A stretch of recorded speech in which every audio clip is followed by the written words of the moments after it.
Ooh, look at all that pixelated glory.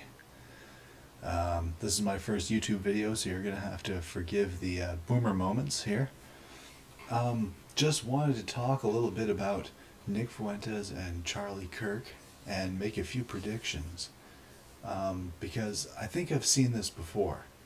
This is really really getting the old noggin jogging. Looking at what's going on between the Paleocons and Conservative Inc. You have these Groypers. Of course, if you're watching this video, you probably already know what happened. What happened. Charlie Kirk got absolutely wrecked, and it was beautiful. And now they're striking back, probably in the form of this this Richard Spencer audio that's been released. And this is I think a coordinated attack against the greater movement, going after CNN's favorite lolcow. But nobody listens to Spencer, really.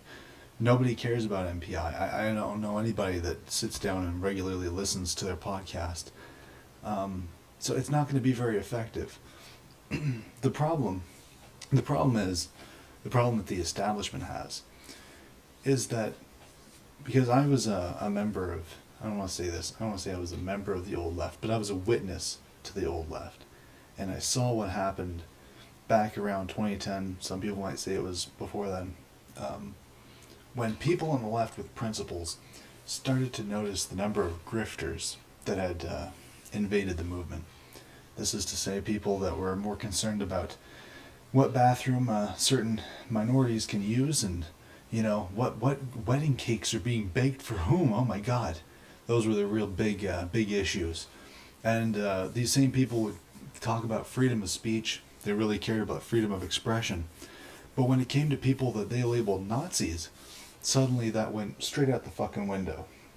Now, as people who are actually liberal, who actually believed in the freedom of expression, it's kind of weird to think about who came out in defense of these so-called Nazis. T.J. Kirk was actually one, which is weird. You go back and I can't find the video. I tried to find it for you guys, but I couldn't. A very old video of his, probably done 9 years ago, maybe even more, talking about, and I can't remember the subject, but I remember distinctly this phrase because it made me respect him, because I wasn't a big fan of TJ at the time. But he said, look, you have to defend the freedom of expression even when it's a Nazi, because the downside to being principled, the cost of being principled, is that sometimes the bad guys win. And I really respected that, because it was to say, look, this is not good for us. But if we're going to present ourselves as principled people, we have to stand by those principles 100%. And I think that any morally consistent person should agree that that's a reasonable standard to set. And he got flack for it. But the thing is, people on the left have thrown that way out the fucking window. I mean, they don't talk about the freedom of expression hardly at all anymore. That's why most of them are communists. Because they're more concerned about what's tactical than what's principled. And they've thrown liberty to the wolves. It's liberty for the minorities that they champion, not for everyone else. But I'd just like to say that I see what's coming, and I like it very much. Because a lot of these TPUSA, Nick Fuentes actually made the point, this Ashley St. Clair woman who was ousted from TPUSA for just taking a picture with Nick, she had actually badmouthed the organization and Charlie Kirk personally, publicly. And that didn't get her ousted, that didn't get her publicly reprimanded, she got away with that. But taking a picture with Nick, that was too far. They fired her over that. Now that's very strange, to anyone who doesn't understand where their loyalties lie. The organization itself is a sham. They don't care about the organization or what people think of it. What they really care about is what's in the interest of their benefactors, who are, of course, foreign Mediterranean people. You know what I'm talking about. Excuse the squeak. This is the problem. These people at TPUSA, the people that support them, the people that support Steven Crowder, who also got the same treatment, they're going to realize that the people that they look up to actually don't care about freedom of expression.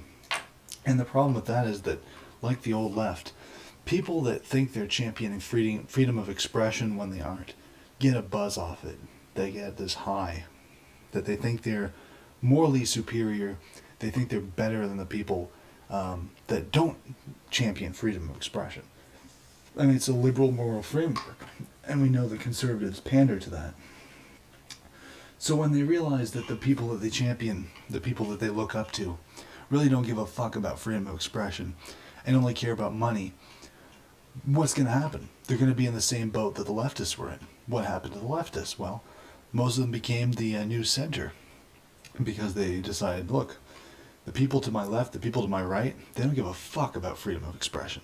So what we have to do is we have to, abandon this post, I guess, with the exception of a few, like maybe Devin Tracy. Most of the old left said, you know what, screw this. We're going to be centrist now. And they started supporting people like Dave Rubin, and Sargon of Akkad came to prominence, and people started to idolize those kinds of people.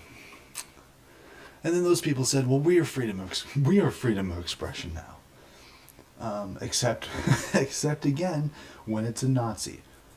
We see that now. Dave Rubin hates Nick Fuentes. Sargon of Akkad stands up to Richard Spencer. A lot of these people will have no problem with punching Nazis, with the exception of a few, like maybe Count Dankula. But for the most part, these people don't care. Some of them became conservatives. I'm sure that a lot of people in the old left are occupying some of those seats at the TPUSA rallies. I'm sure that's the case. But the point is, those people all went further right than they were before.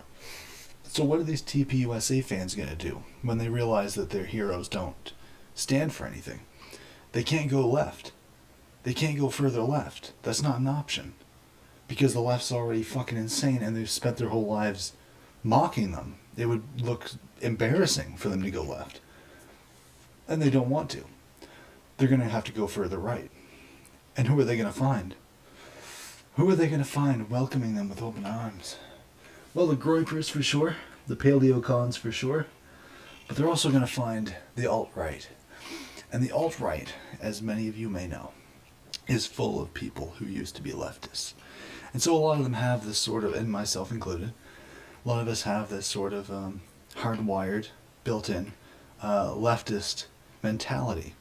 And so it's hard for us to argue sometimes from a right-wing perspective, even though we could consider ourselves further right than, these people, the libertarians and these sort of centrists. Mike Enoch is perhaps an exception, although he used to be a leftist. But a lot of us are more like Eric Stryker type Strasserists and things. And so I think that it'll be good, because what's going to happen is you're going to have this synthesis of people, principled people from the left, principled people from the right, joining together and kicking the shit out of the grifters. It will lead to the inevitable breakdown of the left and right paradigm. It's just an inevitability at this point, I think.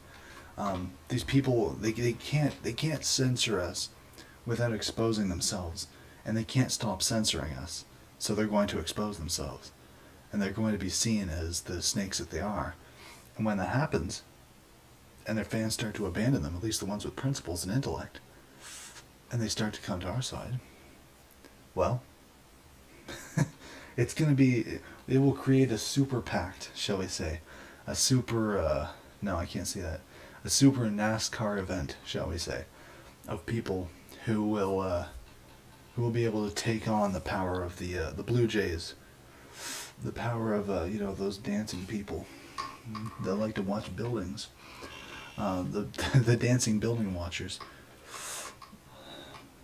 and I don't think they have a chance at this point. I think they're just trying to run out the clock. I think that's really the game plan for ZOG. Their game plan is just to run out the clock until they win.